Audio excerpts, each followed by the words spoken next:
بسم اللہ الرحمن الرحیم۔ السلام علیکم ورحمۃ اللہ وبرکاتہ۔ آپ میں سے جو سوشل میڈیا استعمال کرتے ہیں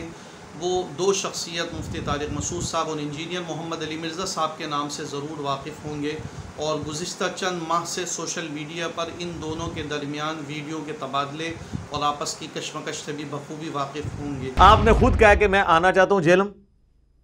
جناب، ہم آپ کو ویلکم کرتے ہیں، یہاں پہ آپ تشریف لائیں اور مہربانی کر کے مفتی تقی عثمانی صاحب حفظہ اللہ تعالیٰ سے ٹائم لیں، ان کو ساتھ لے کر آئیں، چونکہ میں ان کی پرسنلی عزت کرتا ہوں،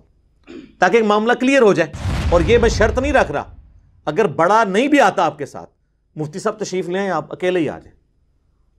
اپنا کیمرہ مین بھی بے شک لے آئیں آپ، اور آپ لائیو ویڈیو چلانا چاہتے ہیں چلائیں، اصول پہ بات کریں، میں تیار ہوں۔ تو پھر کہنے لگے میں اگر آپ کی انجینئر کے ساتھ ایک میٹنگ کرا دوں، میں نے کہا موسٹ ویلکم، یہ تو ہماری بچپن کی خواہش ہے۔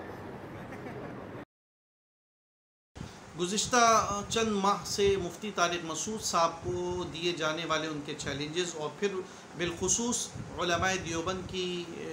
عقائد کے اوپر مشتمل کتاب جس کو مولانا خلیل احمد سہارنپوری صاحب رحمہ اللہ نے لکھا المحند المفند، اس کے 3 عقائد کو ہائیڈ لائٹ کر کے انجینئر محمد علی مرزا صاحب کا یہ دعویٰ تھا کہ یہ لوگ اپنے ان عقائد کو کبھی ڈیفائن نہیں کر سکتے، بلکہ ان کا دعویٰ یہ تھا کہ وہ ان عقائد کو ڈیفائن کرنے سے بھاگیں گے، اور ان کے بڑے جو ہیں وہ منع کریں گے کہ یہ انجینئر محمد علی مرزا ایک بلا ہے، اس سے اس بارے میں گفتگو نہیں کی جا سکتی، اور بار بار مفتی طارق مسعود صاحب کو جہلم آنے کی دعوت، ساتھ میں ایئر ٹکٹ کی فراہمی کی پیشکش بھی کی جاتی رہی۔ مفتی طارق مسعود صاحب کی طرف سے بھی مختلف ویڈیو اپلوڈ ہوئی، لیکن بالآخر 5 اکتوبر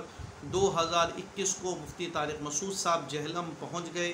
بسم اللہ الرحمن الرحیم۔ آج 5 اکتوبر 2021 میں اس وقت جہلم میں ہوں۔ آپ جہلم کا مشہور چوک دیکھ سکتے ہیں، اور میرا یہ زندگی میں پہلا سفر ہے جہلم کا، اور اس کا بنیادی مقصد انجینئر علی مرزا صاحب سے بالمشافہ بات چیت ہے، جو کہ آپ کو پتہ ہے کہ بہت عرصے سے یوٹیوب پہ ایک ملاقڑہ سے چل رہا ہے، وہ آ رہے ہیں یہ نہیں آ رہے، وہ بلا رہے ہیں یہ نہیں جا رہے، کچھ ایک عجیب سی سچویشن چل رہی ہے۔ تو میں نے کہا میں بھائی یعنی جاتا ہوں، ڈائریکٹ بات چیت کرتا ہوں۔ اور جہلم پہنچنے کے بعد مفتی طارق مسعود صاحب نے انجینئر محمد علی مرزا صاحب کے لیے ایک پیغام ریکارڈ کروایا، جس میں یہ بات بتائی کہ میں جہلم خاص طور پہ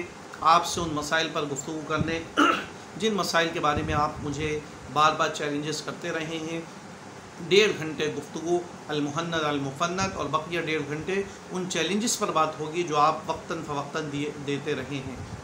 48 گھنٹے تک مفتی طارق مسعود صاحب جہلم میں موجود رہے ہیں، لیکن اپنے آپ کو محقق دورہ سمجھنے والے انجینئر محمد علی مرزا صاحب نے یا ان کے فالوورز میں یا ان کے شاگردوں نے کسی نے بھی مفتی طارق مسعود صاحب سے رابطہ نہیں کیا۔ ان کا رابطہ نہ کرنا، چیلنجز سے منہ پھیر لینا، پہلے بلانے کے دعوے کرنا اور اس کے بعد پیچھے ہٹ جانا، یہ اس بات کی دلیل ہے کہ ان کے پاس کوئی بھی ایسی ٹھوس علمی بنیاد نہیں ہے جس کو سامنے رکھتے ہوئے یہ کسی سے گفتگو کر سکیں۔ پہلے سے تیاری کر کے چند مسائل کے بارے میں ایک رائے کرنا، ویڈیو اپلوڈ کروانا علیحدہ بات ہے، اور دینی مسائل میں پختہ علم اور دینی مسائل میں گہری سوچ اور دینی مسائل میں قرآن و حدیث کی مجموعی طور پر جو سوچ ہے، مجموعی طور پر جو ہدایات ہیں، ان کو مد نظر رکھ کر قرآن و حدیث کی فہم کو آگے پہنچانا، اصلاحی کام کرنا ایک علیحدہ منصب ہے۔ اس وقت لمحہ فکریہ ہے ان تمام لوگوں کے لیے، اور میری اس ویڈیو کا مقصد بھی اور میری اس ویڈیو کے مخاطب بھی وہی لوگ ہیں جو اب تک انجینئر محمد علی مرزا صاحب کو بہت بڑا محقق اور بہت بڑا عالم اور بہت بڑا دینی پیشوا اور رہنما سمجھتے تھے۔ ان سب کے لیے یہ لمحہ فکریہ ہے کہ انجینئر محمد علی مرزا صاحب کا چیلنجز دینے کے بعد چیلنجز کا سامنے نہ کرنا، یہ اس بات کی دلیل ہے کہ انجینئر صاحب کے پاس اپنی مسائل کو ثابت کرنے کے لیے سوائے چند ایک کمزور دلیلوں کے کوئی پختہ دلیل موجود نہیں ہے، اور اسی لیے انہوں نے سامنا کرنے سے گھبرائے ہیں۔ اللہ تعالیٰ سے دعا ہے کہ اللہ تعالیٰ ہم سب کو امت کے اجتماعیت کے ساتھ جڑ کر اور خیر کے کاموں میں آگے بڑھ کر ہر قسم کے فتنوں سے، ہر قسم کے باطل نظریات سے، باطل عقائد سے اور باطل راستوں سے اللہ تعالیٰ ہم سب کی حفاظت فرمائے۔ السلام علیکم ورحمۃ اللہ وبرکاتہ۔